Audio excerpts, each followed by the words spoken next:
This is, in Asia Pacific, there is a program called APFED, Asia Pacific Forum on Environment and Development, which has been supported financially and morally by the Japanese government, Ministry of Environment of Japan.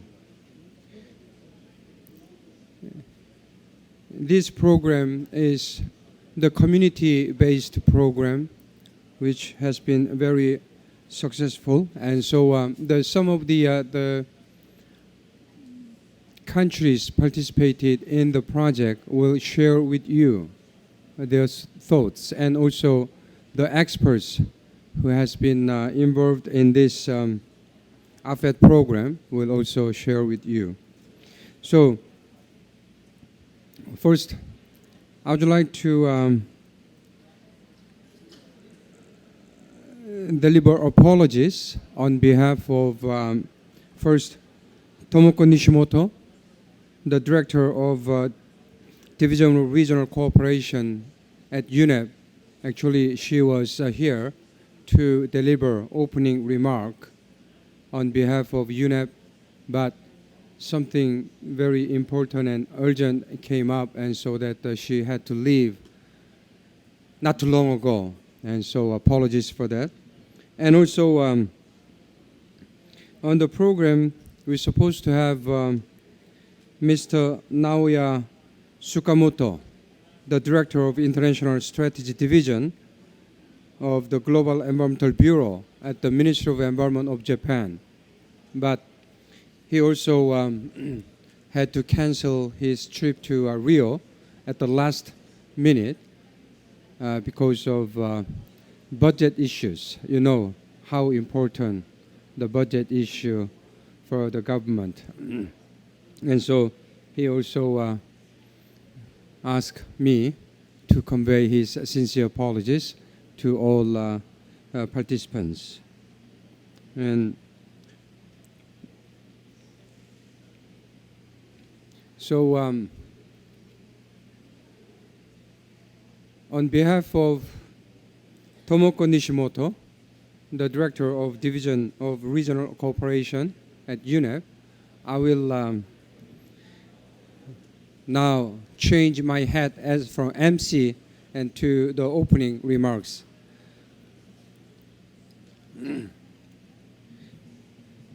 Distinguished delegates and colleagues and friends, it is indeed a pleasure to welcome all of you and thank you for attending this important event entitled Driving Innovations Towards a Green Economy, Lessons Learned and Recommendations from the Field in Asia and the Pacific.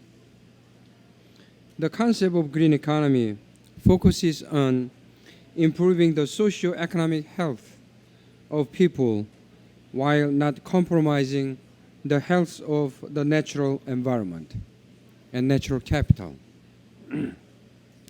UNEP defines green economy as one that results in improved human well-being and social equity while significantly reducing environmental risks and ecological scarcities.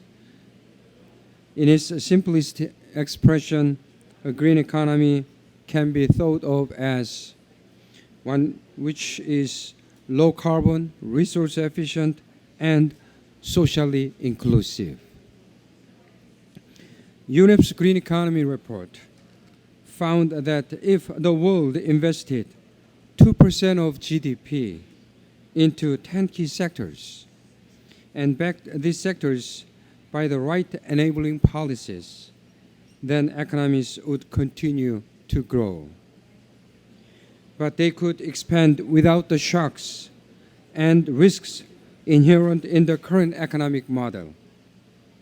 The Green Economy Report comprehensively challenges the myth of a trade-off between environment investment and economic growth, and instead points to a current gross misallocation of capital. The report portrays a green economy as not only relevant to more developed economies, but as a key catalyst for growth and poverty eradication in developing ones too. Where in some cases, close to 90% of the GDP of the poor is linked to nature or natural capital, such as forest and fresh waters and ocean. There is an enormous opportunity to ride on the increasing global demand for environmental improvement and turn it into the driver of economic growth, job creation, and poverty reduction that is so desperately needed. In some places, this is already beginning to happen. UNEP is promoting a green economy initiative by producing reports and research materials that analyze the macroeconomics, sustainability, and poverty reduction, implications of green investments, providing advisory services on ways to move towards a green economy, and engaging a wide range of research, non-governmental organizations, business, and UN partners in implementing the initiative. This event today represents our efforts to share concrete evidence collected through conducting case studies on how stakeholders pursuing innovative approaches to achieve sustainable development. The speakers assembled here today to present the lessons learned and recommendations from the field in Asia and the Pacific based on the projects supported under Asia Pacific Forum for Environment and Development called APFED Showcase Programme. The program was launched in 2005 with the support of Government of Japan, namely the Ministry of Environment. UNEP Regional Office for Asia and the Pacific has operated as the program secretariat together with Institute for Global Environmental Strategies, IGS, Japan, that operated as the APFED Secretariat. During the 6 years of 2005 and 2010, the total number of applications reached 978. 5 APFED members served as a selection panel members, and 58 projects in 20 countries in Asia and the Pacific have been supported over the last 6.5 years, with the technical guidance of 8 prominent research institutes in the region, linked under the program and referred as the Asia Pacific Regional Network of Policy Research Institute for Environmental Management and Sustainable Development. All the projects are the stakeholder-driven, community-based actions for promoting sustainable development. The speakers will demonstrate the success factors and future challenges in sustaining and replicating their undertakings. We would like to identify also the linkages between community actions with macro policy transformation, that is how the local actions interface with the national or local policies and vice versa. I believe that the empirical lessons to be presented here today will give us better ideas about how we can promote community-based actions to facilitate policy and institutional transformation toward achieving green economy in the context of sustainable development and poverty eradication. UNEP intends to contribute to the desired outcomes of the Rio+20 conference by promoting the lessons learned and recommendations offered by the speakers here today. I look forward to listening to the presentations and vibrant discussions with all the people present in this room and to sharing positive and inspirational actions which have been successful in moving towards a green economy. I hope that this will make an important milestone along the path of our mutual partnership in pursuit of our common goals, sustainable development, and eradication of poverty.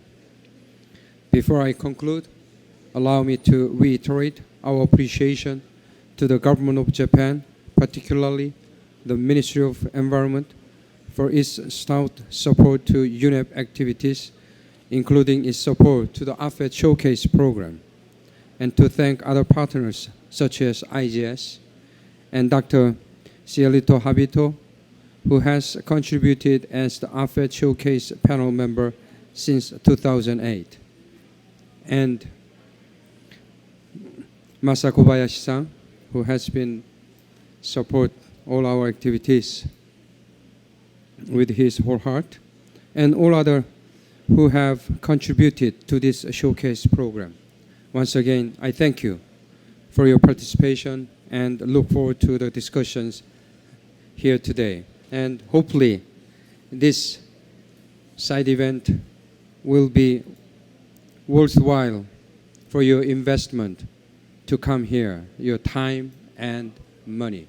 And so hopefully we can have very productive discussions and lessons learned. Thank you very much. Now I have to have another hat, MC. Now let me introduce Mr. Masaya Fujiwara, the Principal Fellow, Program Management Office, the IGS.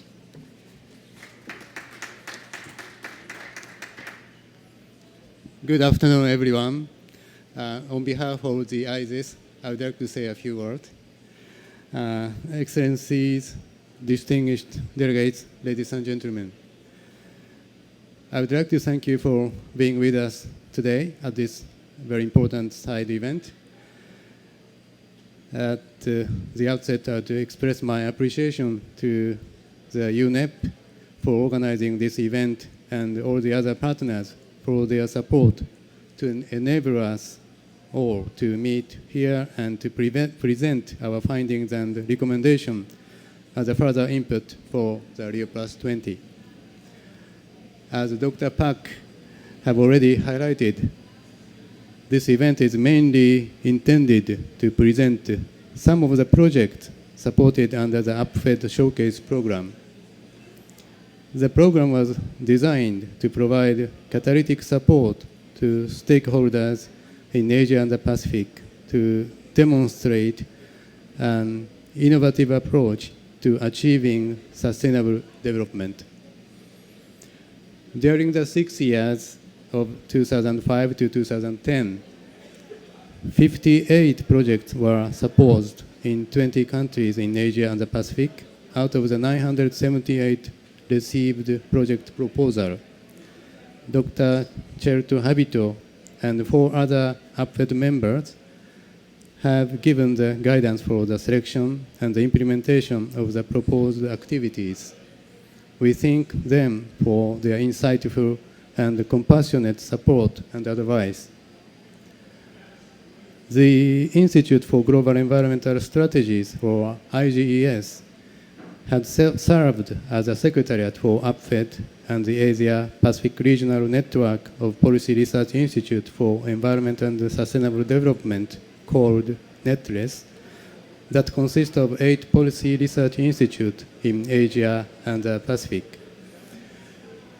With this NETRES, the program provided a platform for the stakeholder groups to receive advice from the research institute and to promote the interface of science, policy, and field actions for sustainable development. IGES has provided advice and monitored 22 projects over the last 6 years. UNEP and IGES have also organized a series of thematic workshops with focus on climate change, biodiversity conservation, 3 R's, or resource efficiency and capacity development during the program implementation period to review the project implementation. Through the involvement in the program and netless activities, IGES was able to accumulate intellectual asset and development partnership with a wide range of stakeholders to work on the issues of environment and sustainable development. We found that APFED has provided a prototype framework for promoting multi-stakeholder partnership to promote innovation for sustainable development.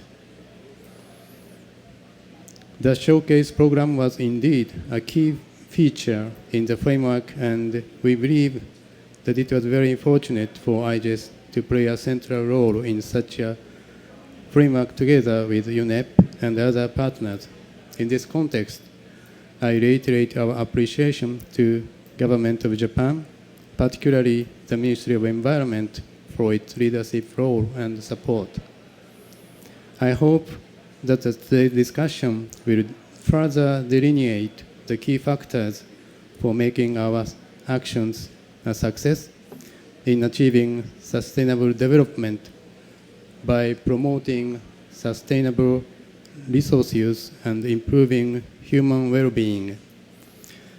I also ask you all here to try to contribute to developing useful recommendations for supporting our success at the Rio+20 and our endeavors for achieving sustainable development. For that purpose, IGES will organize a side event entitled Toward Sustainable and Resilient Development in Asia and Pacific region, focusing on Sustainable Development Goals in Japan Pavilion on 19th June.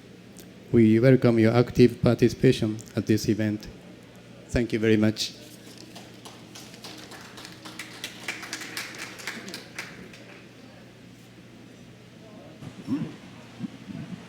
Well, opening is almost done. Main event will be done. And so I would like to invite our moderator, Professor Cielito Habito, and he will act as a moderator, and also he will deliver the brief message, the apologies message from the Ministry of Environment of Japan.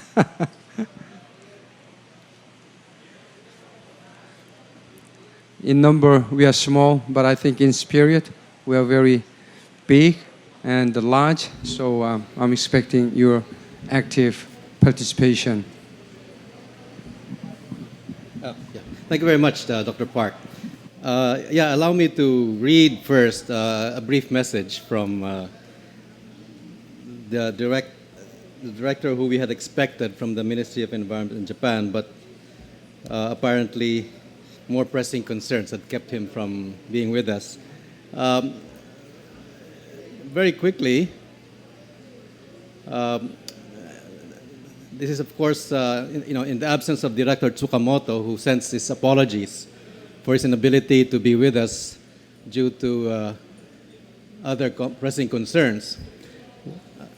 Now, he starts by saying that we are at the forefront of the negotiations for the outcome document, which the third preparatory committee has started yesterday.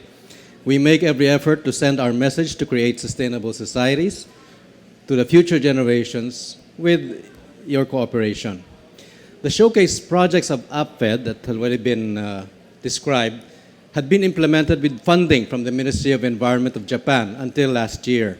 It has achieved expected outcomes, and we are very pleased to be able to present this in front of you. We would like to thank once again those who have worked and cooperated for these projects, in particular our project implementers on the ground. We have learned from this series of negotiations that although the integration of the three pillars, namely environment, economy, and society, is well understood conceptually, it is very difficult to realize it in practice. We are, however, certain that it will be possible to find a solution through the identification of successful cases on the ground, like the good practices of the APFED Showcase projects. We, in the Ministry of Environment, are pleased that every project has not only had spillover effects locally, but also beyond borders to neighboring countries and other regions. It is thus encouraging and reassuring for us to be able to present these good practices not only to the Asia-Pacific region, but also to the whole world in this valuable occasion in Rio. So that ends the brief message from the Ministry of Environment in Japan. Well, I take pleasure and honor, in fact, in moderating this afternoon session where the different panelists will present their respective examples of work on the ground to further sustainable development.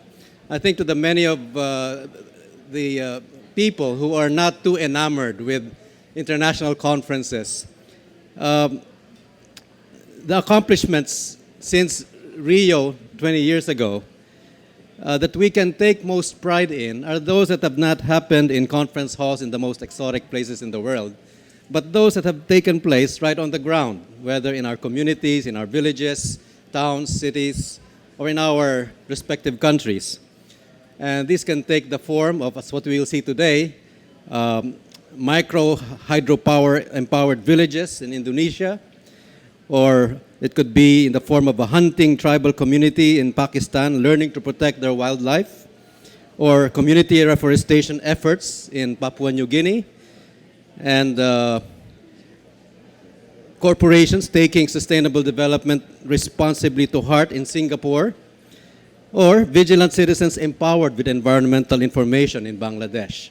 So these are some of the many APFED projects that were undertaken through the years, and the five I have just described are what we will in fact hear about today. I think the message of it all is that in many cases, and some people would think in most cases, it's the bottom-up processes like this that really make the difference in attaining sustainable development or moving the sustainable development agenda forward. So I think it's in fact a worthy investment of our time to listen to some of these actual actions on the ground, success stories if you like, or some people would rather play safe and just call them good practices. But in any case, certainly activities that are worth emulating and adapting to other situations around the world. So without further ado, let me start with our first presenter. He is Mr. Agus Syarif Hidayat. He is a researcher at the Economic Research Center of the Indonesian Institute of Sciences, or known by the local acronym of LIPI or LIPI. Agus has conducted some researches on the issues of environmental economics in cooperation with some international agencies, government institutions, as well as private companies. Aside from doing research, since 2011, Agus has also worked as a consultant of UNDP and AusAid. So I'd like to call on Agus Hidayat now to present to us their particular success story in his part of Indonesia. Agus?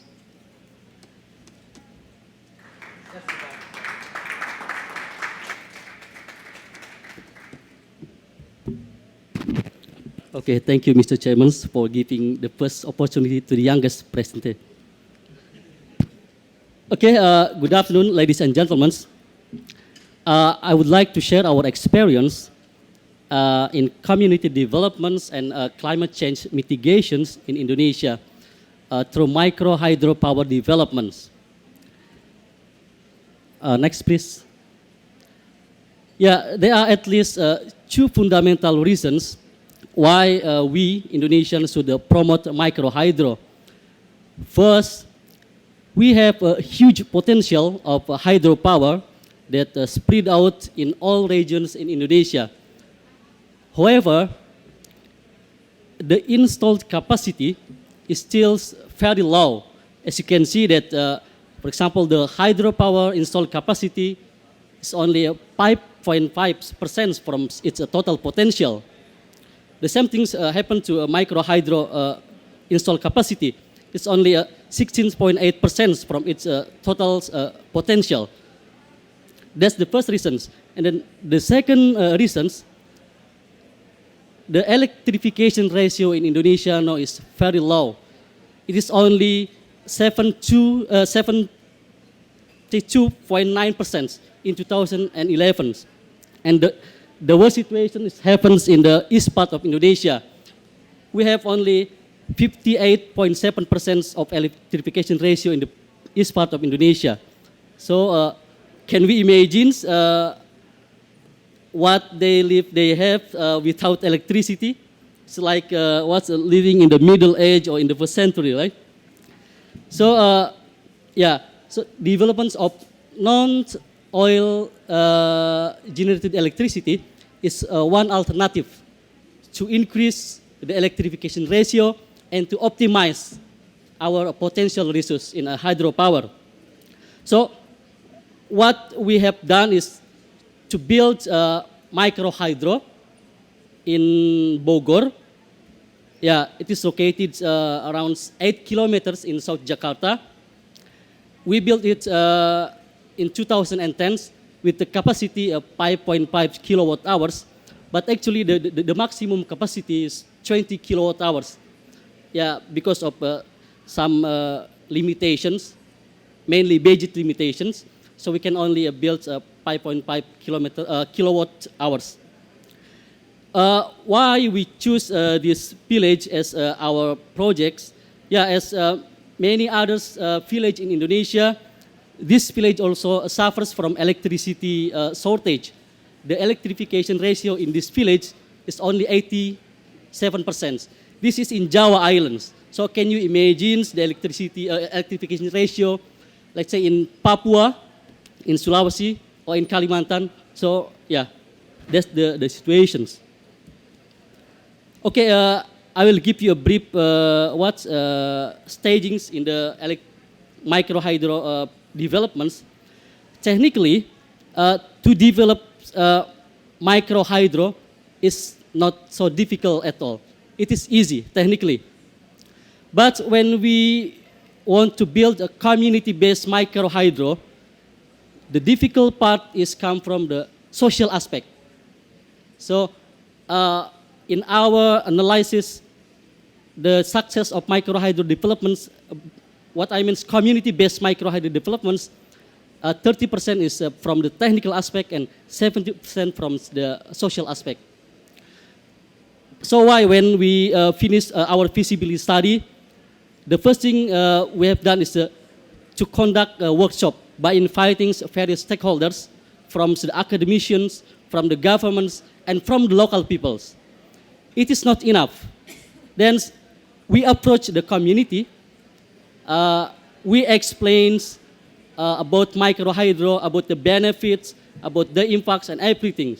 So we have for receipts, touch their heart, enlighten their minds that micro hydro is very important to be developed, and then respect their idea, and then empower their potential.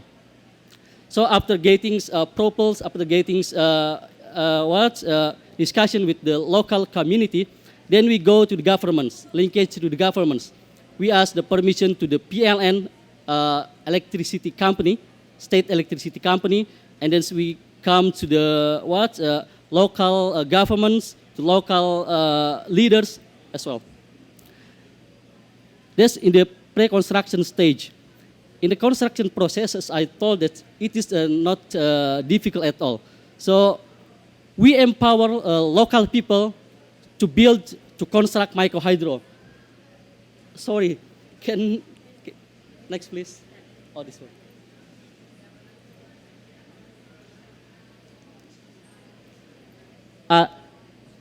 We did a feasibility study with the local people.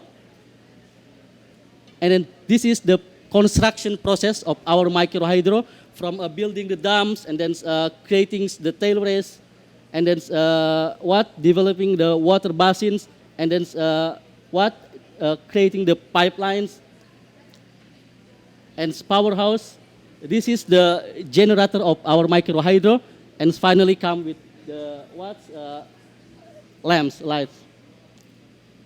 Okay. Yeah, the construction process is easy. Another important and difficult part is in the post-constructions. We want our micro hydro continue to operate. So to keep sustainability of the operation of micro hydro, then we built a management board village management board. It consists of 4 persons that will be responsible for mediators in case there is any conflict rising, and then they also have functions to technical functions and also financial function for collecting small money for maintaining the micro hydro. Okay. This is the picture when we established a management board with local people. And then what the achievements and impacts of our projects? Yeah, there are 3 beneficiaries groups were set up that consist of 10 shoemaker houses, 10 households, and a set of 3 public lighting locations. The question is why we choose the shoemaker houses to be to be electrified in the locations. The village is the center of traditional shoemakers, and they have a problem with the electricity shortage. So in a day, sometimes more than 3 times blackout happens in that village. So it becomes a problem for the shoemakers for their productions.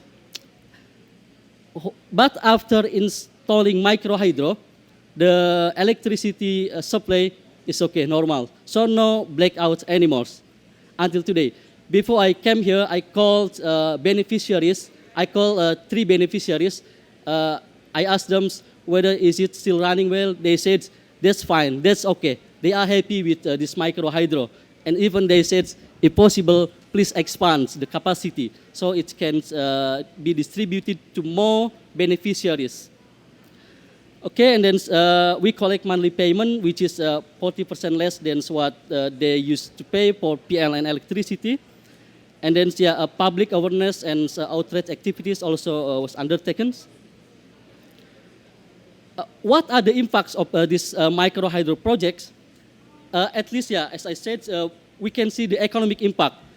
The shoes makers can produce their shoes without any blackout electricity, without any problems in the electricity. So they can reduce their cost electricity also because they pay lower than what they have to pay to PLN electricity. And then this micro hydro also have impact on the social cohesions.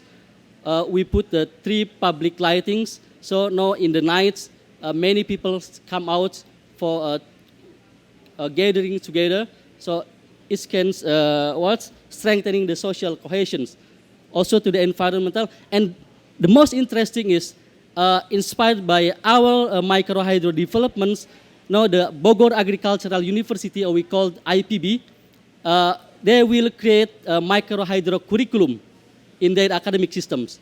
Now they are open to the students to take the credits in micro hydro lessons. And then there's also a potential impact on ecotourism surrounding the micro hydro.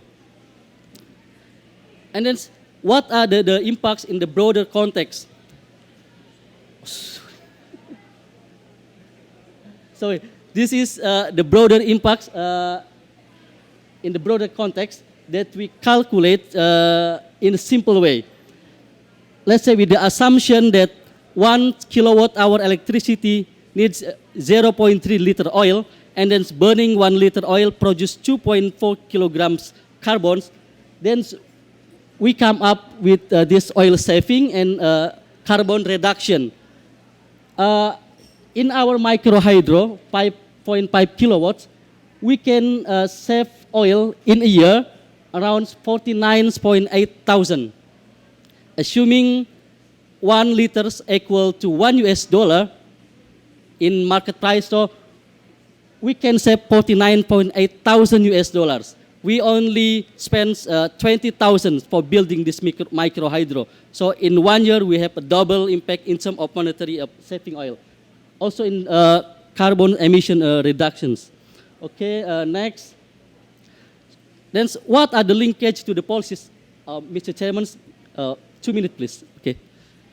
Yeah, as I saw in the first slides that Indonesian government has said in 2025 they will raise the role of renewable energy up to 5%. in our view, it is too low. The government should set at least 10%. By pushing this set higher, so governments will focus on developing renewable energy, such as microhydro. And then we also propose to shifting some oil subsidy to microhydro subsidy. You know, in Indonesia, we have around 14 billion oil subsidy, price oil subsidy.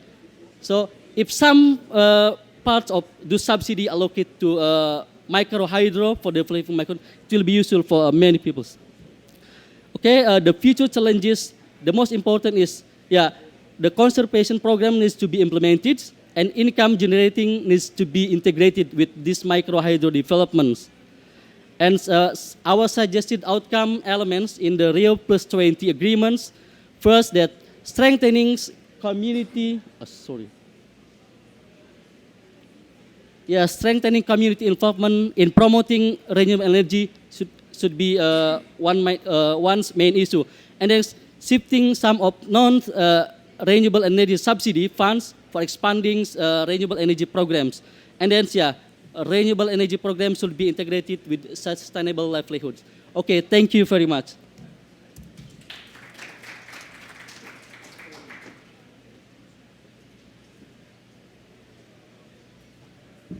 Thank you very much for that, Agus.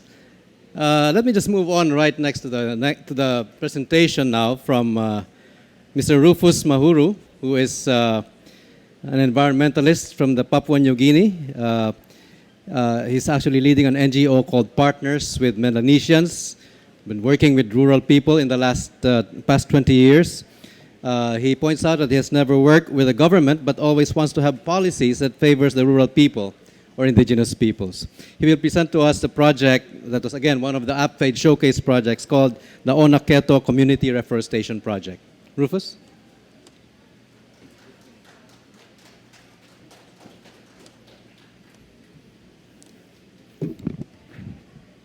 Thank you, MC.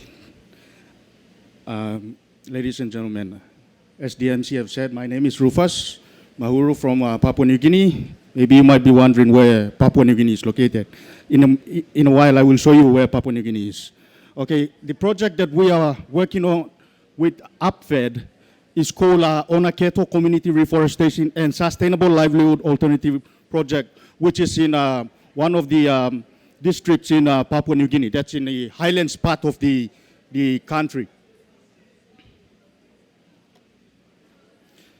Actually, what I will be talking about is an introduction. There is a background of what the project is and the community participation and decision making. So these are the 7 things that finally with the recommendation that I hope it will be considered. So basically, I will be presenting a brief paper on what we have been doing in the project and what we have achieved and what are the challenges and what we want to recommend to our government or even in the region, in the Southeast Asia and the Pacific.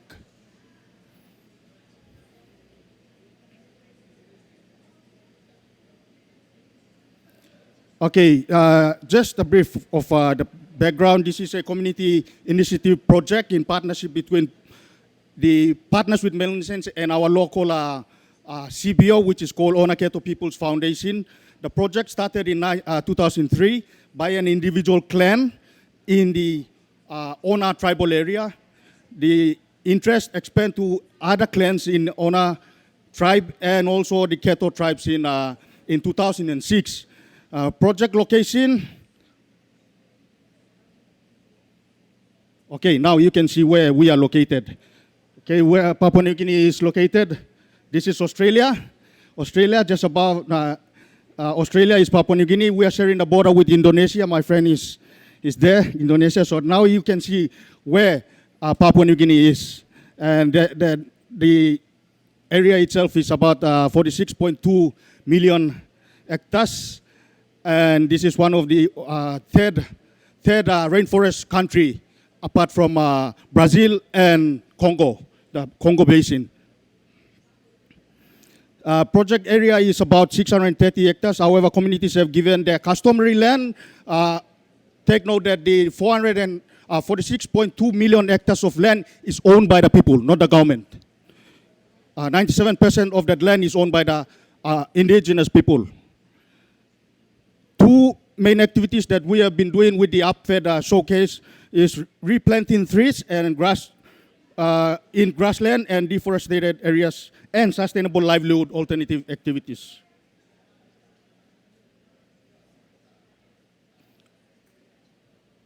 Okay, community participation. About 7,000 population within the project area. 70 to 80% of people, this is including children, and the old people are taking part within this reforestation project and sustainable livelihood. Within these two tribes, there are 10 villages, 4 local elementary, primary and schools, a district office with a local level government, and a village court system. As for decision-making process, the process has to go through a consensus process, which is reached through the process of consensus. This is from the family units to the clan, then finally to the tribe level. Then a decision is made.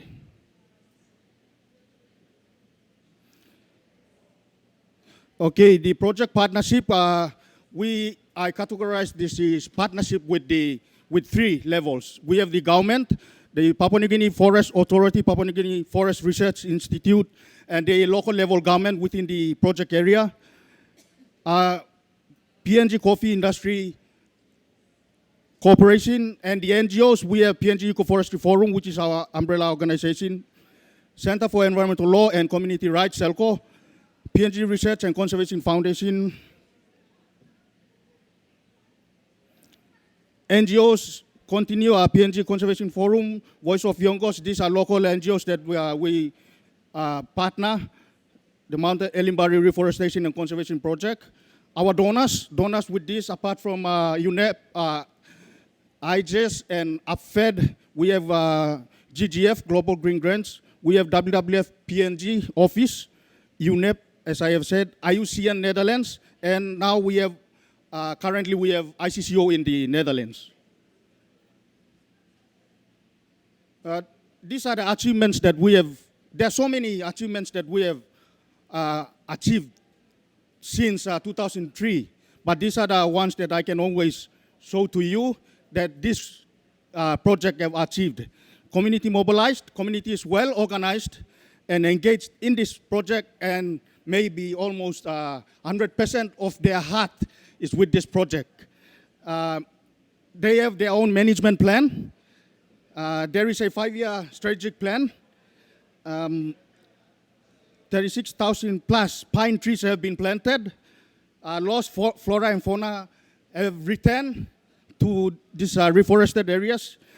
This project also received an international global award called Global Energy Award in the Pacific region, which was in Rwanda, in East Asia. There are also 10 villages in the Onaketo tribe, and they have their own nurseries, apart from the main nursery that we have for this project. 4 local schools engaged in this project. We purchased 4 satellites for these 2 tribes located in their central areas. There is a local NGO, we call it OKPF, which is Onaketo People's Foundation. They have their own board, they have their own staff, so they maintain. My organization is only facilitating with the donor and the local CBO. Communities trained to demarcate their own boundaries and planning areas, old and new areas, so that the old areas planted and they also have new areas. There is also a paralegal training for all community elders in the project. And apart from the planting and all these things, of course, you have to provide some kind of alternative sustainable livelihood that can sustain the livelihood of the local community. So these are the following activities that they are engaged while they are planting trees. So we have vegetable farming, we have inland fish farming, we have poultry and duck, we have coffee, we have citrus and orange farming, we have transit guest house, we have rice farming. Sorry for number 6. The above have complemented well with the reforestation program, and communities are showing greater interest that includes nearby communities and other. So there are also other nearby communities showing their interest. Even apart from this, the province that we are working, there are also other provinces who are interested. Okay, we also have challenges and concerns within the community with this project. So it's not very easy to work with the community and establish a mobilization process, because it takes a very long time. Even it's 20 years you can establish a mobilization process. And there is high expectation from the community, which they expect much from the project. There are also self-centered individuals who wish to gain, and they can jeopardize the project, but we are well aware of it.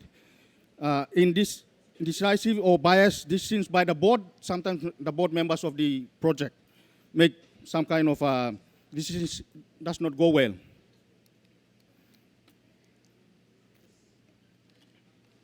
Okay, so these are the following challenges and concerns that we have. And these are the recommendations. We want resource owners making decisions which have impacting their livelihood, establish a policy on free, prior, informed consent decision-making process, more emphasis or support to reforestation and afforestation, reaching a consensus through a levels of communities in a better than political or bureaucratic level. Always use the bottom-up process. Give more priority to reforestation and sustainable livelihood. Thank you.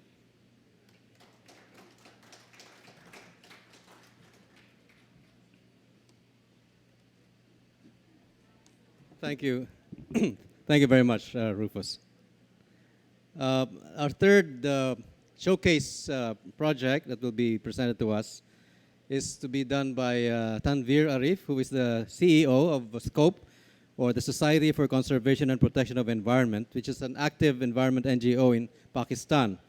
They have been associated with the UN and Rio process since 1992. SCOPE's major focus is on land degradation and natural resource management on dry lands.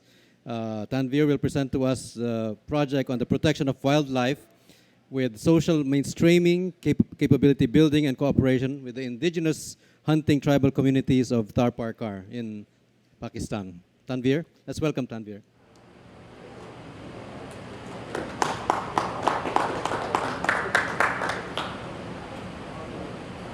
Thank you very much and good afternoon. Well, title of my presentation is Trading Sustainability with Local Communities, a Possible Case of Green Economy. Well, our project is located at the south-east of Pakistan.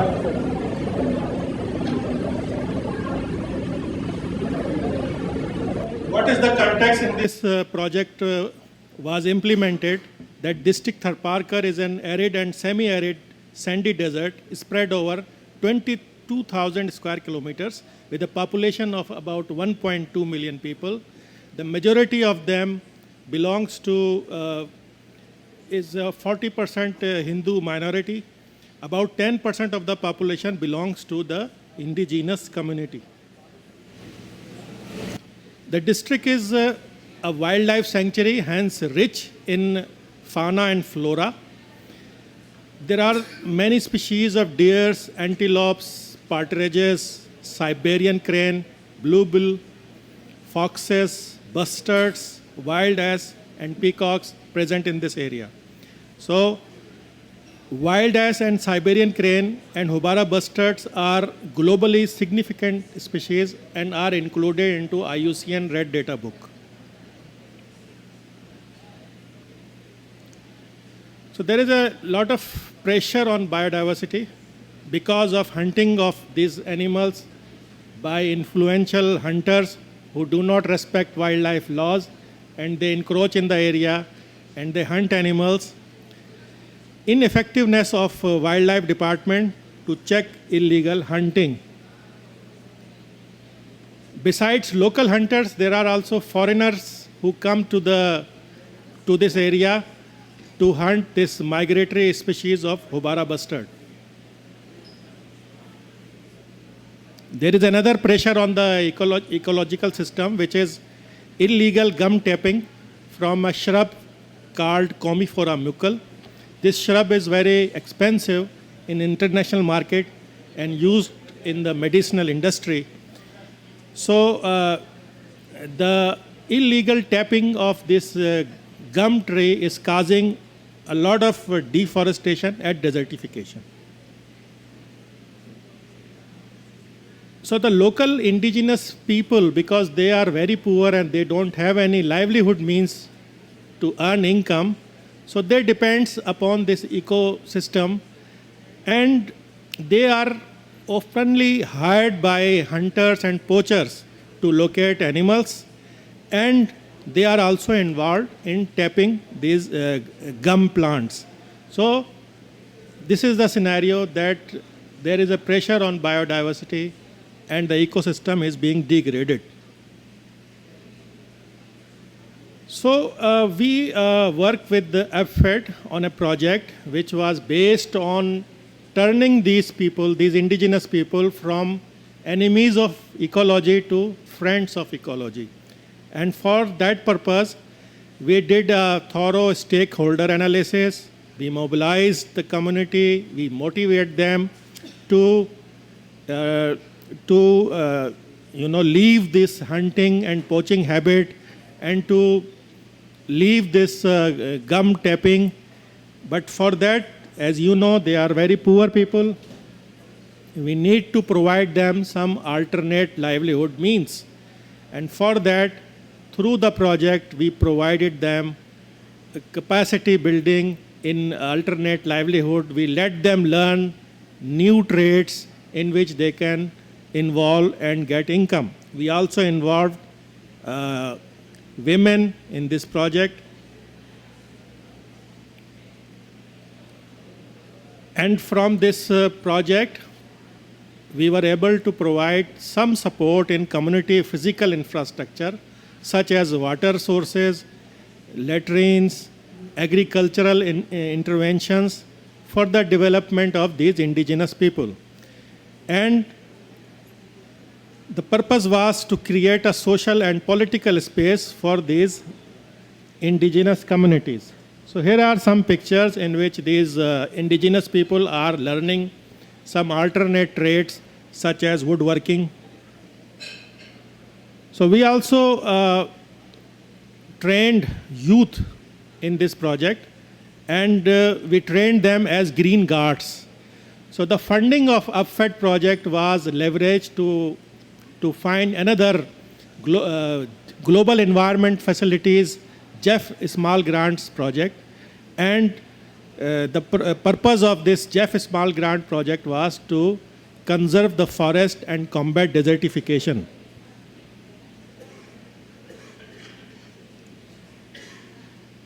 So this program was continued as a small grant support, and community volunteers were trained as green guards to manage rangelands, protect forests, and combat desertification.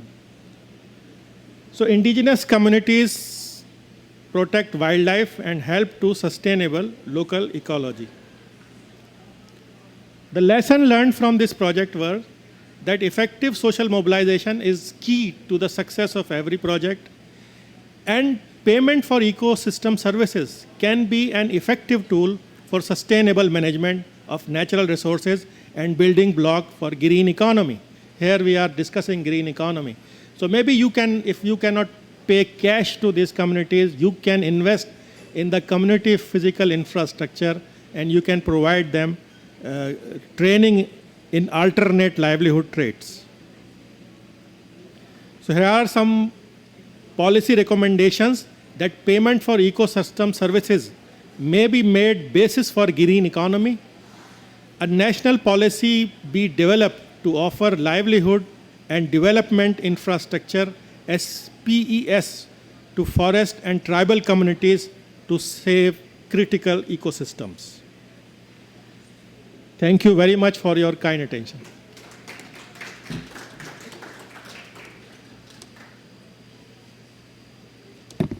Thank you very much, Tanvir.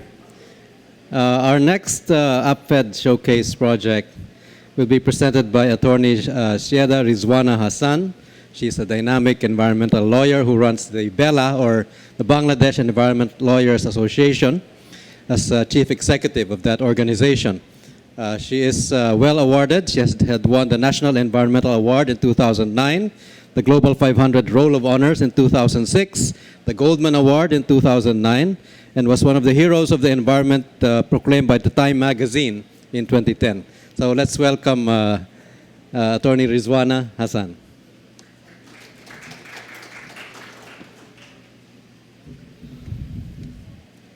Let me first of all apologize because I do not have very nice pictures to show you.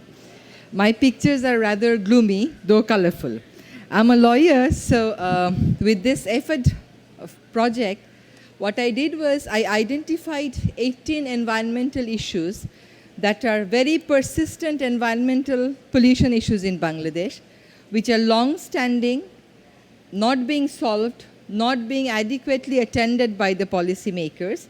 And I was wondering as to why they are not doing anything about all these 18 problems. And in my pursuit to kind of bring an end to this havoc of pollution and destruction of natural capital in the name of development, I relied on Rio Principle number 10, which talks about people's access to information, people's access to justice, and people's right to participate in environmental decision making. My organization wanted to find out the status of performance of the government to Bangladesh in fulfilling Principle 10 of the Rio Declaration. So I'll just be sharing the most talked about 3 cases. We'll not be sharing with you all the 18. This is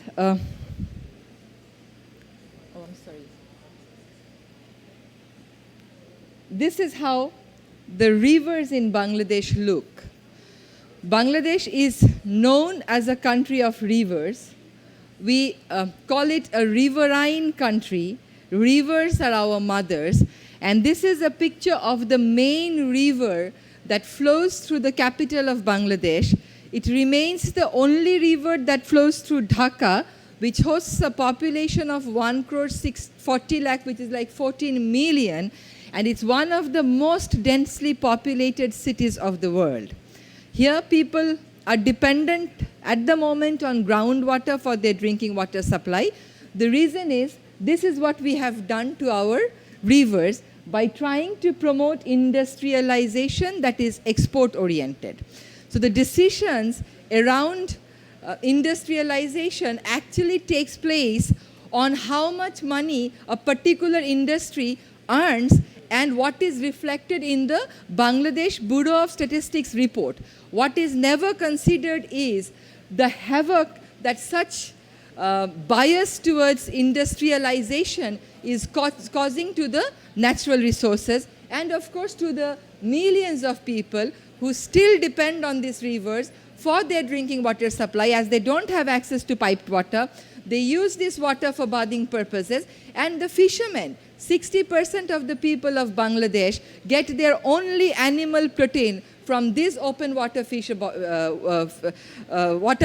water bodies which are being polluted like this.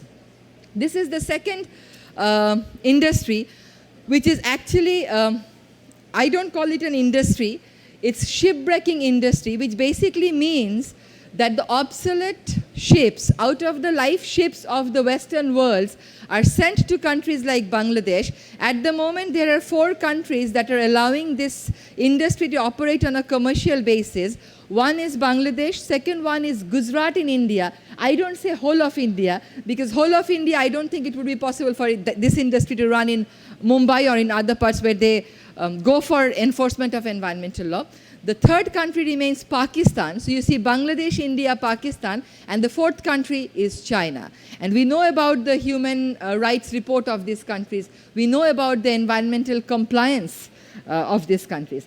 So all these obsolete ships of the Western countries end up on our beaches, and this one ship can have as much as, no, this is in fact a report of the World Bank which shows that by 2020, Bangladesh will have to deal with 79,000 tons of asbestos. Bangladesh does not have the ability to deal with 1 ton of asbestos, not to talk about 79 tons of asbestos. And this is the pollution flow, which is a very conservative statement, but that again is very horrifying. This is what is happening when ships end up on the beaches of Bangladesh. Poor people, in the name of employment, are forced to work there, and it actually takes place in the southern part of Bangladesh, the coastal area, but the people who work there move from the northern part, which means they have no other mode of earning a living, and they are told that if you go there in the shipbreaking year, you will have a very bright future, you don't have to worry about your living, blah, blah, blah. But this is, here you see a woman dealing with asbestos. Just like that, no protection at all, with bare hands, and what she's doing is inhaling. And at the moment, there are many donors who are trying to actually offer very cosmetic solution to this problem by providing workers with masks and other things. But it's not about providing workers with the protection devices. It's more about sending your toxic waste to a country that doesn't have the ability to deal with it. So you are basically exploiting a poor country in the name of income and industrialization. Here you see, this has got nothing to do with international trade. And the other instance that I shared of shipbreaking, it is continuing in total violation of the Basel Convention of the United Nations, because the Basel Convention bans export of waste from one country to the other without the consent of the receiving country. And all these ships, although they come from Europe, they are actually first sold to a middle people who are known as the cash buyers. So a European ship or a Japanese ship will be first sold to a cash buyer. He will then change the flag of that ship and then bring it to the coasts of Bangladesh. This is a purely domestic problem, but it has links to international market. Here you see the whole of southern part of Bangladesh. This is how a village looks. It's always under brown water because we are having shrimp culture there. You hardly would find any trees, but that is not how my country looks. The government decided that the coastal part of Bangladesh should be converted into shrimp zones. I know that Philippines has the same problem. So 17% of the total cultivable land of the country went under shrimp cultivation without any consent from the people. So your land has been declared a shrimp zone, but without involving you in the decision-making process. So this is how the coastal side looks.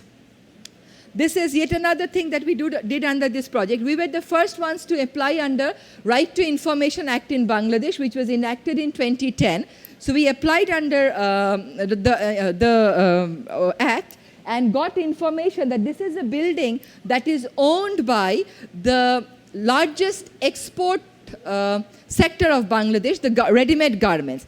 They have built this thing on wetland and without any permission of the town development authorities, and they enjoy culture of impunity because they are business people, they're exporting, they're bringing in money for you, so why should you be holding them responsible for what they do?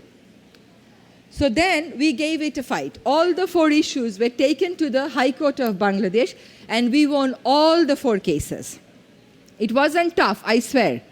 We all had it. It was a nightmare, but we managed to win because the violation is so open, it's so blatant that nobody can actually deny what we are arguing about.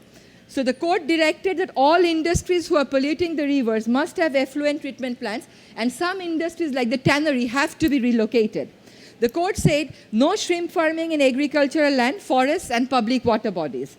No shipbreaking on beaches, and there has to be strict rule on shipbreaking, and Basel Convention has to be followed so that unless and until a ship is cleaned outside the territory of Bangladesh, it cannot enter. But what they are now doing is they are producing fake certificates. That is not a problem. Then the building that I showed has to be demolished.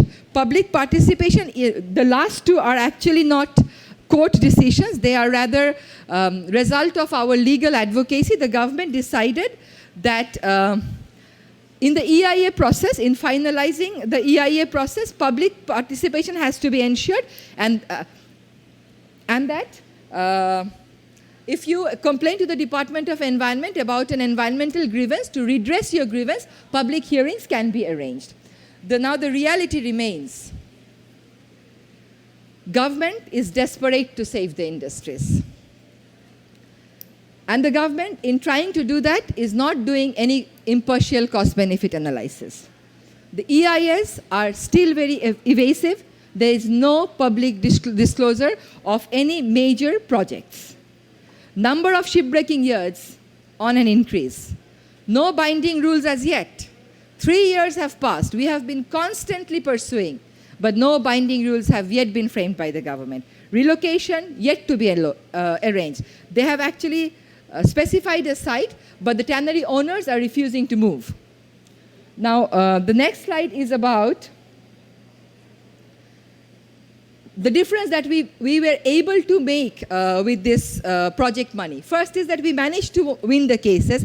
It is taking longer, unfortunate, but one day we will definitely be there because the law is on our side, and human rights violation and environmental violation cannot just continue for an indefinite period. There has to be a halt. How soon can we bring it is the issue. This is where people got organized. We mobilized them. They resisted shrimp cultivation and brought and established their control over their land and brought back the greenery. Now, in terms of challenges, I could just show you this slide. I mean, this is nothing interesting. That when we were fighting against the industry, this is what we were told by the government, that we are anti-state. We are not protecting the interest of the state. So here is the minister who said this because he compared me with a bad genie. And you know where the genies remain. So here is the toxic ship. This is the person who said that. And that is where the court is trying to defend the causes that we are trying to defend. So, when we talk about the challenges, this remains the major challenge, that political will does not very easily side with us. Even when the violation is very clear, even when people are dying in the shipbreaking yards, even where people are resisting, police is opening fire, it is very difficult to bring political will in your favor because the money power is really, really, really very powerful. Thank you very much.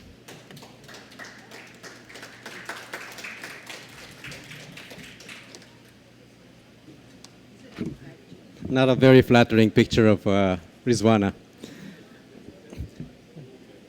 Okay, our next presenter is Dr. Kwa Harn Wei, who is from the Department of Building of the National University of Singapore. His research interest is in integrated science-based sustainability policy for resource management, including promoting sustainable corporate practices. He took charge of an APFED Showcase project back between 2006 and 2009 on corporate social development responsibility. And so we'd like to welcome Dr. Kwa.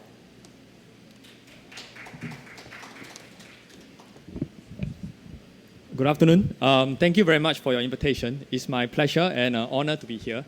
So this is a project that we have done under the APFED Showcase Programme, which is on CSDR, which stands for Corporate Sustainable Developmental Responsibility.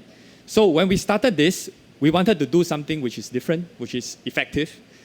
So because of that, we wanted to get the basic right. So what do I mean by that? To get a basic right means that we have to start with a concept. And to us, that concept is known as creative governance. Creative governance basically is about creating new platform for different stakeholders to come together in a way which is unprecedented and yet effective in pushing a certain objective and agenda. So the reason why we feel that in sustainable development, creative governance is very important is because in sustainable development, we are basically looking at a whole host of different problems of different nature. So we need to have different stakeholders coming together who are proficient in addressing the problem in all these different problems and topics and issues. So let me give you an overview of what CSDR is about. It's about stakeholders, of course. So let me give you a little bit of the history. CCO, a very dynamic local NGO, the Climate Change Organization, is the NGO that applied for this fund. And in 2006, thanks to APFED IGs, we managed to get the funding. And the president of CCO actually approached me at the university to come out with a methodology of practicing CSDR. So we designed a program, and we also designed the metrics for measuring sustainability, which I'll share with you in a little while. We also have the honor to have 3 organizations, including SIIA, the Singapore Institute for International Affairs, to supervise us throughout the project. And in the center of the project is actually these 3 companies. These 3 local companies with a combined annual turnover of over $2 billion US. So they are not too small. They are not really too small, I would say. So what is CSDR? What is the framework, the idea behind that? Well, basically it is a set of guidelines for companies to follow. And in order for it to be academically rigorous, we have gone through a literature review of all the existing program and guidelines and identify the strengths and weaknesses. Besides, at that time, ISO 26000 is gaining a lot of momentum and traction in the industry. So we look at that and see whether we can come up with something that can help firms actually adopt ISO 26000 in the near future. Ultimately, it is about something which is feasible, that can be practiced in the industry. So because of that, we actually held a lot of focus group meetings with the different departments of the 3 companies to come out with the different indicators.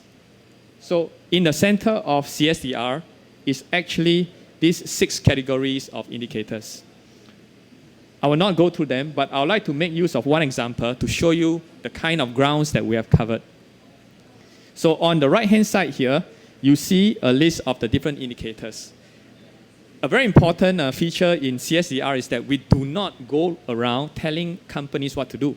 Instead, we have what I call co-created indicators, which are indicators that we created together with the companies in the focus group meetings, so that we know that these are indicators that we can use to persuade them to improve their performance year after year. And we do so by setting near-term, mid-term, and long-term targets. So let me give you a very brief account of the 3 companies. The first company is DLS, which is the second quantity surveyor firm in Singapore. Through our cooperation, we managed to deepen their involvement in resource management. And because they are into construction and quantity surveyor, they use a lot of paper.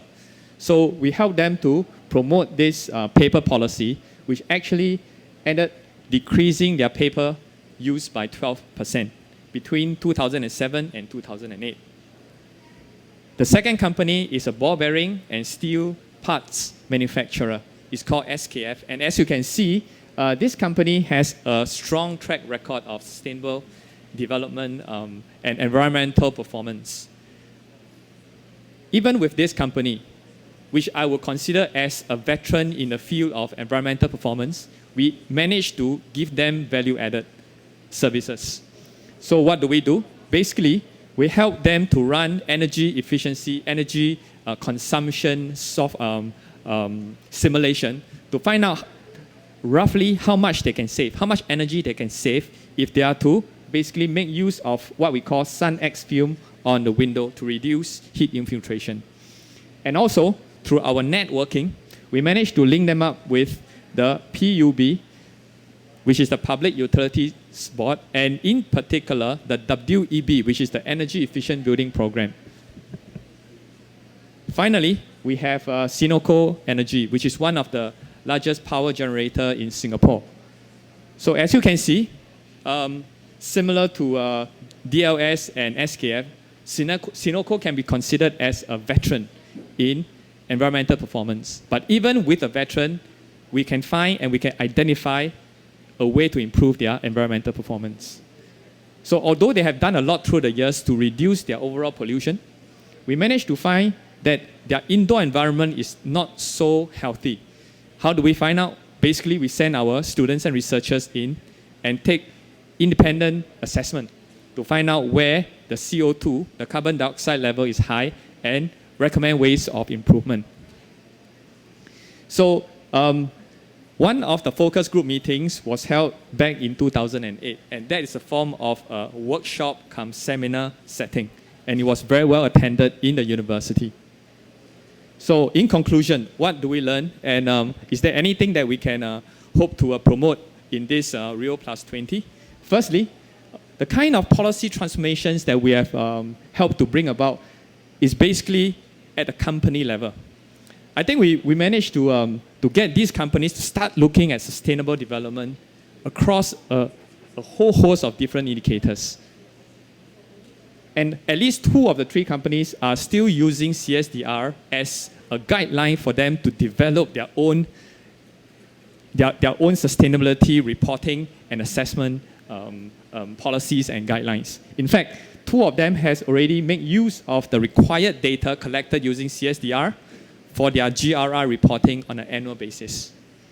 So what can we suggest? I mean, what are the suggested policy and institutional change that we have materialized?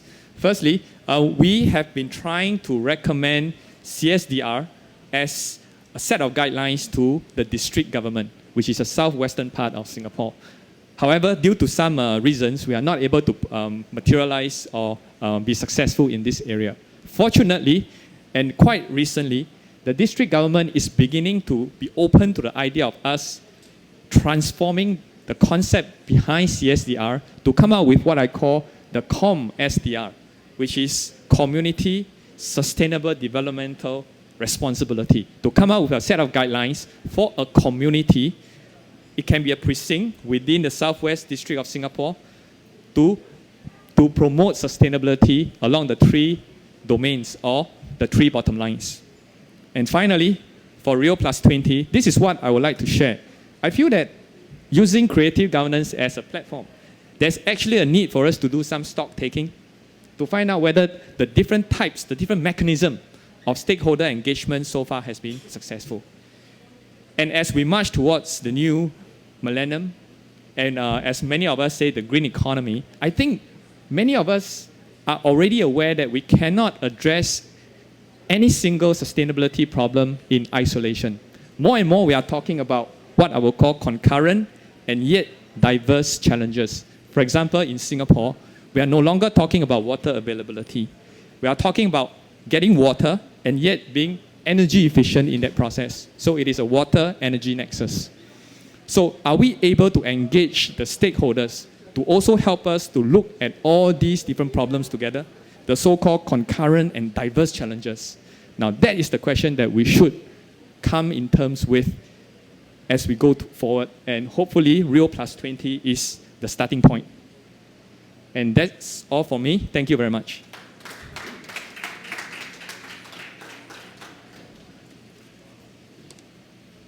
Thank you very much. These are just some of the examples of the couple of dozen projects that were actually supported by the APFED Showcase Program. And unfortunately, because of fiscal difficulties, which I think we all understand why, in the government of Japan, funding for this has ceased. But there's some hope because we have a colleague now from the Asian Development Bank who will tell us about a program that in effect also would be supportive of efforts on the ground that would, again, just like the APFED Showcase Program, would get some concrete achievements at the ground level, at the community or national level, wherein, as we have said a while ago, we can in fact have more accomplishments to be proud of. So without further ado, let me call on Mr. Kotaro Kawamata, who is an environmental specialist from the Asian Development Bank. He will talk about the ADB experience related to green economy and particularly on the Poverty Environment Fund. Mr. Kawamata.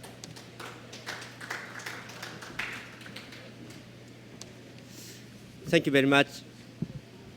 Good afternoon. Today that I want to talk about that ADB's experience. And ADB is the Asian Development Bank, regional bank, development bank for Asian Pacific region. Similar to APFED, now that Mr. Abito introduced, that the ADB also that doing that some the community level small scale project, and ADB places a great deal of importance on environment as one of the three pillars of sustainable development. And ADB's long-term strategic framework called Strategy 2020 identifies environmental sustainable growth as one of the three strategic agenda for ADB. Projects with environmental sustainability as theme continue to increase in ADB operations. Last year, nearly 60 such projects totaling about $7 billion were approved, representing almost half of ADB lending. That is mostly the infrastructure projects such as energy, transport, water, sanitation, those kind of things.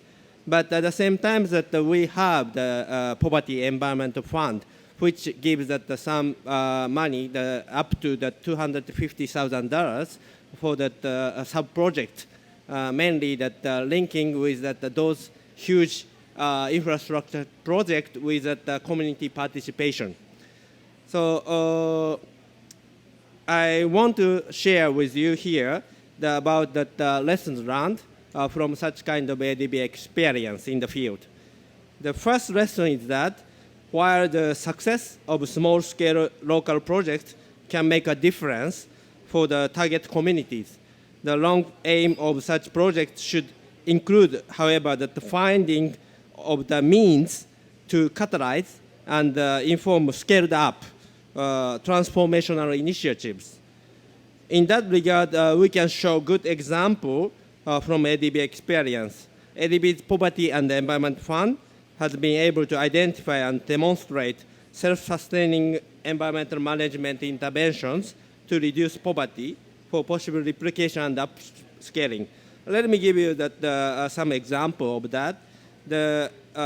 One of the notable achievement of PEF, Poverty Environment Fund, is the contribution to the establishment of the Coral Triangle Initiative.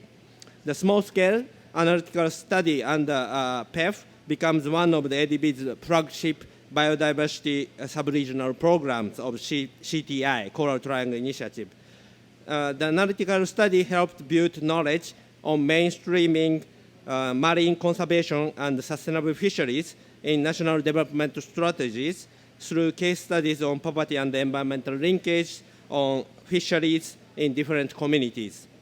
The CTI was established in 2007. The initiative covers 6 countries: Indonesia, Malaysia, Papua New Guinea, Philippines, Solomon Islands, and Timor-Leste. 120 million people, a third of the entire population of the 6 countries, depend directly on the coastal and marine resources of the Coral Triangle for their livelihood and subsistence. To date, more than $200 million in funding has been mobilized to support the program. The second lesson is that the upstream work is vital to scaling up pilot projects. Efforts must extend beyond the project level to include more strategic approaches. The pilot program for climate resilience offers a good example. Established under the Climate Investment Fund, the multilateral fund hosted by World Bank and developed by, participated by regional development banks, the PPCR aims to scale up assistance to developing countries.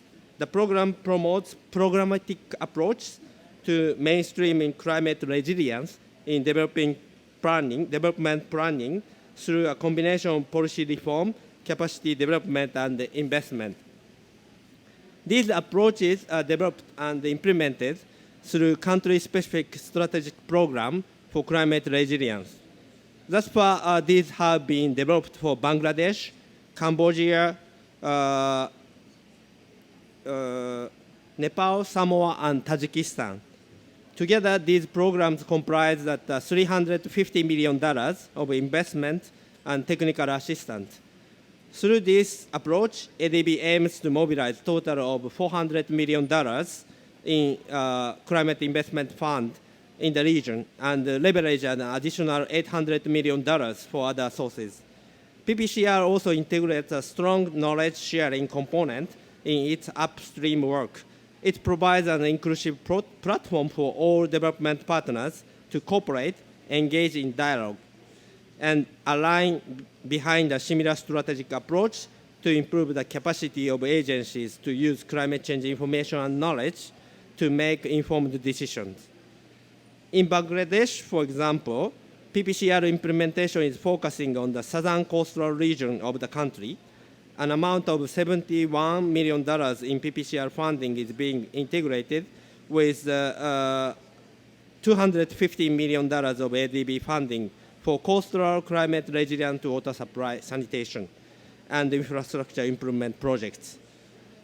Also, 500,000 technical assistance is now supported the generation, dissemination, and application of information and knowledge products through the establishment of an information and knowledge management network in the country. A third lesson is the importance of regional cooperation and partnerships. ADB has provided leadership in promoting regional cooperation. For instance, in the Greater Mekong sub-region, the Core Economic Cooperation Program shapes development and investment strategies within the region, building together economic, social, and environmental elements into decision-making. Within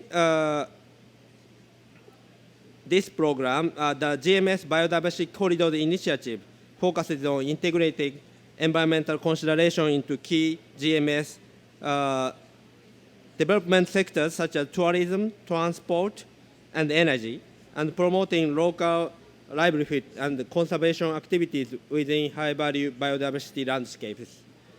This is one of ADB's flagship biodiversity program, and similar to Coral Triangle Initiative, ADB's small-scale project also led the groundwork for the implementation of the biodiversity conservation activities. The CTI Coral Triangle Initiative is also another good example of regional cooperation. In addition to the government of the 6 countries, ADB is working with partners such as the government of Australia, United States, UNDP, FAO, and the World Bank to support the implementation of the plans of action to protect the sustainable management an area known as the Amazon of the Seas. In my brief presentation, I introduced 3 key lessons learned from ADB experience, scaling up, upstream intervention, and partnership. In order to realize sustainable development, it is quite important to share knowledge on good practices. I hope ADB's lessons learned in this field have contributed to the discussion today. I explained our flagship environmental program of Coral Triangle and GMS only very briefly. You can find more detailed information from recent publication, joint publication by ADB with WWF, titled The Ecological Footprint and Investment in Natural Capital in Asia and the Pacific. ADB will co-organize the side event on this issue on 18th and 19th at Rio Convention Pavilion. I welcome you to those side events, and also that ADB has an exhibition booth here in Athlete Park, just Pavilion A, back of this pavilion, and we display video and photos of those initiatives, the CTI and GMS and others. So please visit our booth. Thank you very much for your attention.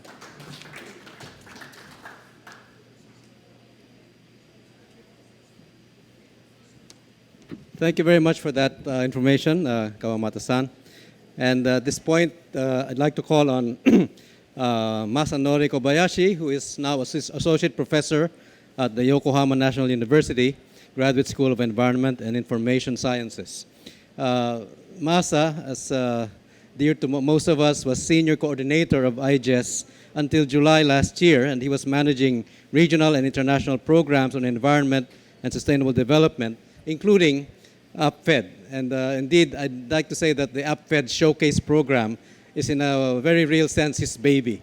So to synthesize lessons from the different presentations just made, I'd like to call now on Masa Kobayashi.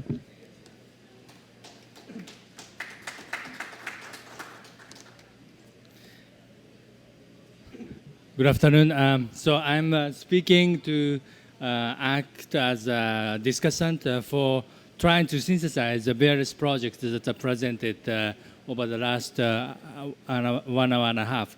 Of course, it's not a really easy task to do it, but basically we are supporting the field actions that are aimed at sustainable development by involving multi-stakeholders. And so there are several findings, I think, that are really common in various projects. One is really to try to promote alternative livelihood and income generations as a way to promote sustainable resource management. And I see the kind of challenges that it's not really easy to change tradition, customs, or even the conventional values. Incentives are also the key issues. I think a Tambill's project for biodiversity conservation, it is to actually provide alternative incomes as incentives for stopping illegal hunting and supporting illegal hunting. That is really a key.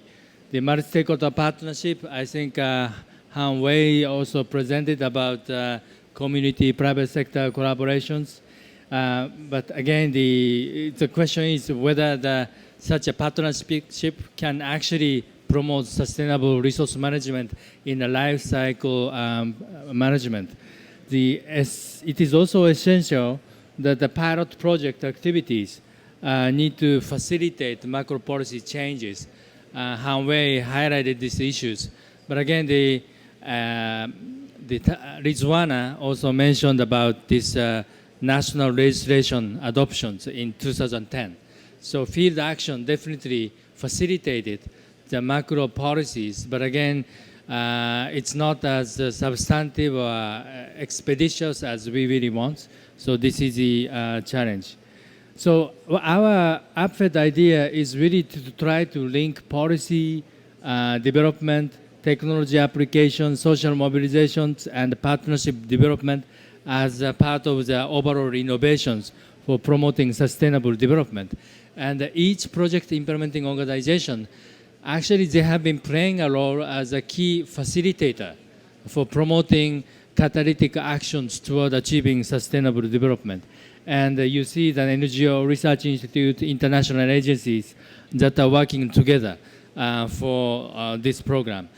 This program is also unique in the sense that this showcase program is a part of this pilot project that is linked with policy dialogue, knowledge management, and strategic research. So it's a kind of omnibus package program that was designed right after the Johannesburg Summit in 2002. This has been operating based on the recommendations arising from the Johannesburg 2002. All the multi-stakeholders are trying to promote policy package, and then our linkages and input for Rio+20 were drawn from our synthesis work over the last 12 months or so, and that submitted in the preparatory process. Maybe if I highlight a few, one was to include a reference to the support and strengthen the mechanism to promote science, policy, and pilot project nexus. It was suggested in our civil society major group and stakeholder meeting, but it was diluted in the government documents, and we still need to keep eyes on these elements in the program. The second point was to call for the establishment of the negotiating committee to establish regional or global conventions on Principle 10. But again, this is still being negotiated in the current ongoing negotiations. Some governments are pushing the idea in different terms, but some governments are not comfortable about this matter. So our idea is really to try to synthesize our lessons, and we keep voicing our recommendations and hoping that some of our actions and the recommendations will be integrated in the program. I hope with this short time, I put together some ideas in reaction to the presentations. Thank you very much.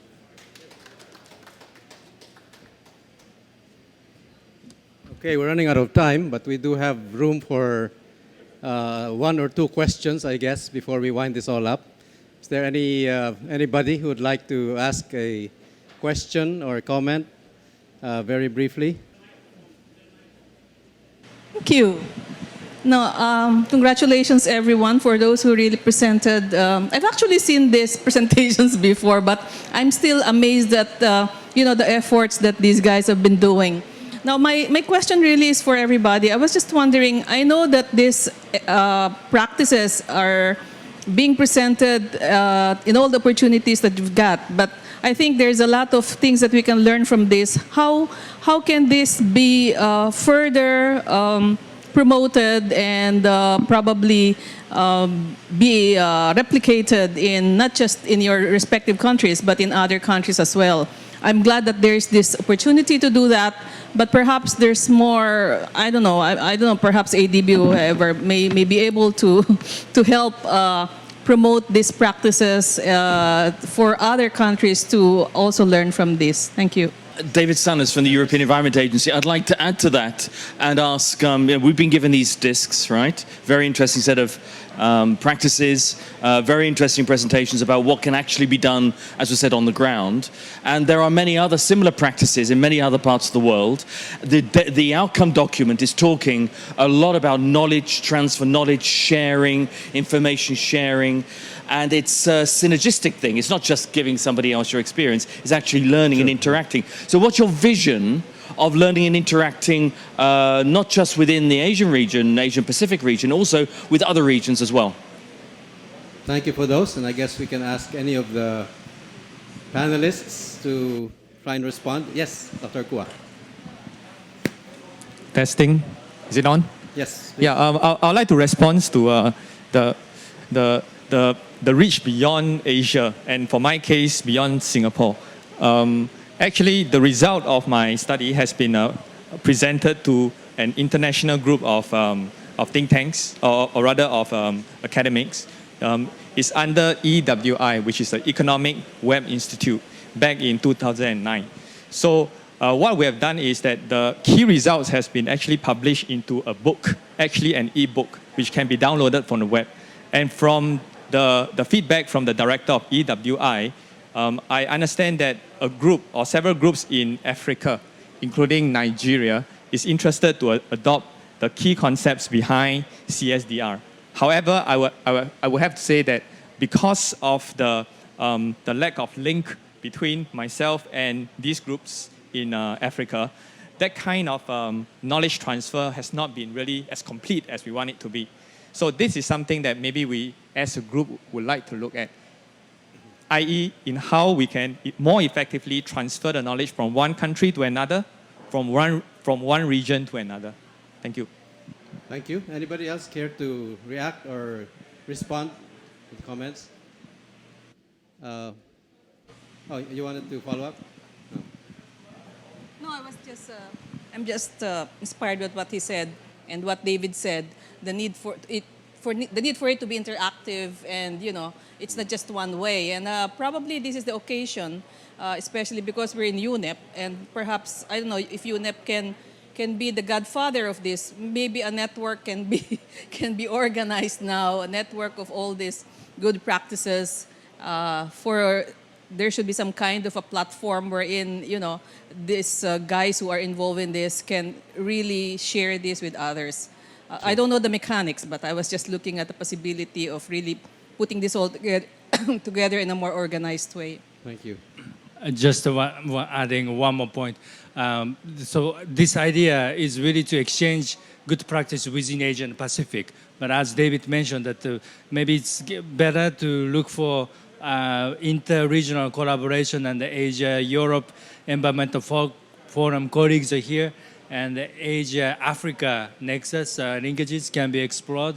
Latin America, Asia, I think we can look for inter-regional or global mechanisms where our inputs can be further shared beyond our regional borders. Thank you. Thank you. We're practically out of time, but we'll give one quick chance to David again.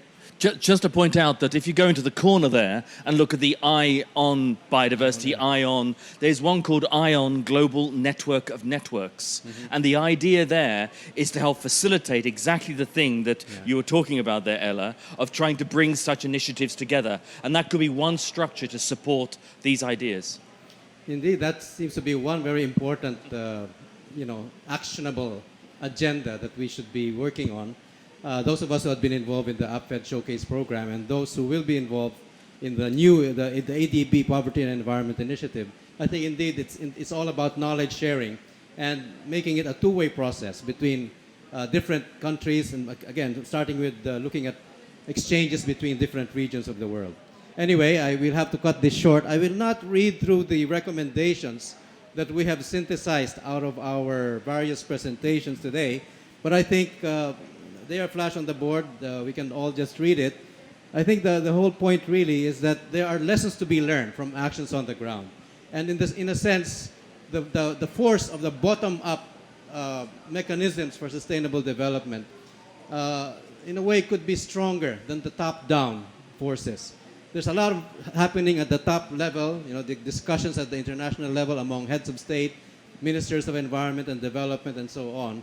But in the end, the lessons to be learned are lessons that are coming right from below, from actions on the ground, from actions in the sea, from actions from the different players in the economy, especially the private sector and civil society. And I think we simply have to not put all of this knowledge that we have gained through actual experience to waste. And that's the reason why, in the end, we ought to be working for sustainable development the way that we had always been defining it to be. It is really working for our welfare today without compromising the welfare of future generations to come. With that, I'd like to end this afternoon's presentation. Thank you very much. I'd like to give you closing remarks, of course, are coming from our gracious host, Dr. Young-Woo Park of UNEP Regional Office for Asia and the Pacific. Dr. Park. Thank you, Habito. And thank you all the participants and presenters.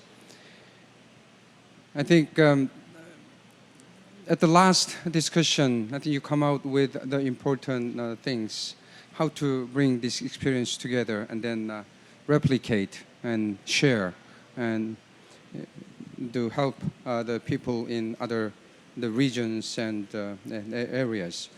So I think that's homework I'm taking back home, and in that regard, I might have to turn to ADB or EU how to actualize this what we discussed here. I think the important thing of this is when I learned this at first when I joined the UNEP ROAP, the sustainability of the project and also continuity of the project is very high, which is very important. It is high because people, they're the ones who develop the ideas and they're the ones who implement it. So it is their own, they have ownership. And also they know what they need and how to do it. And that's why when you hear the presentation, you can feel the passion and empathy there. And so, but right now, unfortunately, because of the financial difficulties, the continuity of this the program is up in the air. But I'm still looking for the other donors because we need further enhance these programs, and also as you all raised, the replication and of this the project and learning from each other, and the teaching is very important. Communicate with the community is more important than the expert communicating with the people, because experts, they may have something understand here, but they don't have this. But you who has involved in this project, you have your hearts in the project.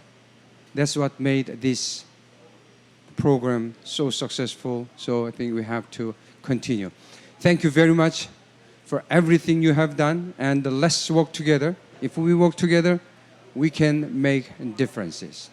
You have shown it and proved it. Thank you very much. Thank you.